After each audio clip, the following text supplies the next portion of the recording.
टेंगसू दो स्पर्धेत 12 खेळाडूंची चमकदार कामगिरी. नांदुरा. दिल्ली येथे 16 ते 18 जानेवारी दरम्यान पार पडलेल्या 12वी टेंगसू दो राष्ट्रीय स्पर्धेत नांदुरा शहरातील 12 खेळाडूंनी चमकदार कामगिरी करीत शहराच्या शिरपेचात मानाचा तुरा रोवला आहे.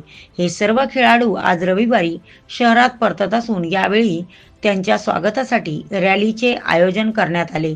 दिल्ली येथील दिनांक 16 ते 18 जानेवारी तितिक्षा पब्लिक स्कूल येथे 16 ते 18 जानेवारी दरम्यान टेंगसू दो स्पर्धेचे आयोजन करण्यात आले होते. या स्पर्धेत नांदुरा तालुक्यातील टेंगसू दो स्पोर्ट्स असोसिएशनच्या Prerna Amrutkar silver medal, Yagnesh Deshmukh silver medal, Aryan Raut silver medal, Arpita Basode silver medal, Sangram Patil bronze medal, Samiksha Patil silver medal, Harshali Sonone silver medal, Gayatri Dawange silver medal, Ram Bahurupe bronze medal, Radhika Javare silver medal, Malleshwari Rajput gold medal, Kalpesh Ambuskar gold medal, Gopal Chandankar यांनी सहभाग नोंदविला. आपल्या यशाचे श्रेय खेळाडू, प्रशिक्षक अनिल अंबुस्कर व विजय अंबुस्कर यांना देतात. Prime media 24 news Gopal Dhage, Nandura, Buldhana.